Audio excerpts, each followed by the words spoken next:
million potential voters. That's a lot. And pollsters tell us to expect a big shift from being reliable Democrat voters to supporting Republicans tonight.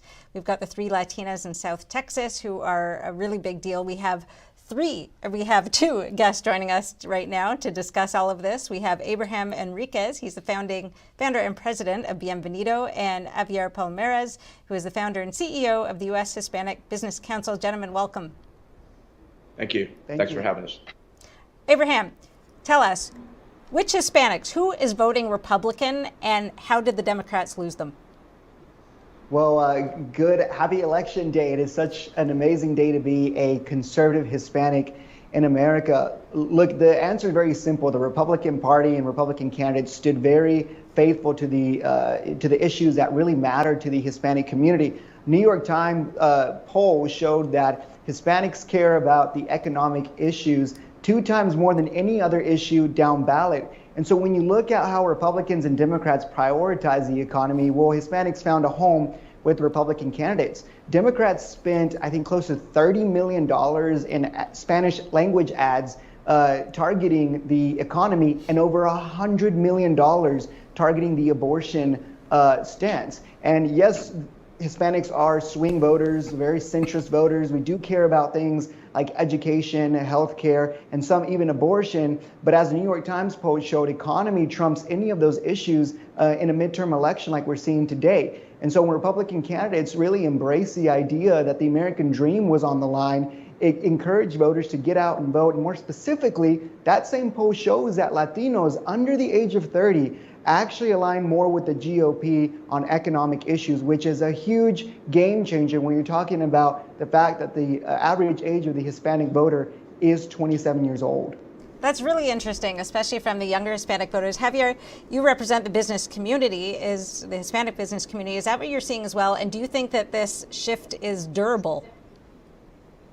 First of all, thanks for having me, Cindy. And yes, I do see that shift even more pronounced.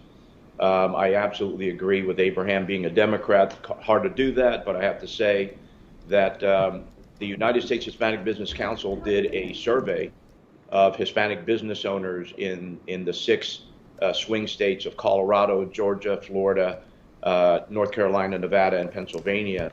Javier, I'm sorry, I'm going to have to cut you off because Governor Ron DeSantis is giving his victory speech, and we're just going to cut over to that. Sorry about that. Javier, I cut you off earlier, so I'm going to give you the first chance here. What do you think of what's going on in Florida? We just got word that Miami-Dade did go for the governor, so it flipped red. What's your reaction? What do you think about the voters? I mean, I think that says it all. I mean, who would have thought Miami-Dade historically, for time immemorial, has been the one blue spot. It is red. We are seeing that throughout the nation. As I mentioned earlier, the United States Hispanic Business Council did a poll of Hispanic business owners in key swing states. And to Abraham's point earlier, we asked them to rank in order of importance when going to the voting booth: abortion, immigration, healthcare, and the economy. And a resounding response. It was absolutely the economy ranked number 1, healthcare number 2, immigration number 3, abortion number 4. And of those that responded, in fact, 95% of the respondents cited the economy as either important all the way to very important. So clearly, that tug of war between the ideological, views of the Hispanic community and the economic realities that the Hispanic community is facing right now, the tug of war has been decided.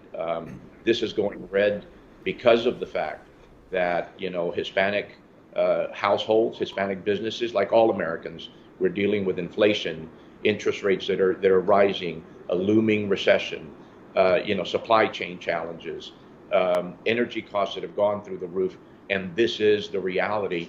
This is what you get when you don't pay attention to things of that nature. And they're basically reflecting what voters across the country are telling their representatives as well. Abraham, let me ask you, have you seen in the constituencies that you've been watching, has there been more Republican outreach there to send their message? We were talking about that a little bit earlier, that's why the Republicans haven't done as well with Hispanics as they might have, because they've been ignoring them. Have you seen a lot more outreach?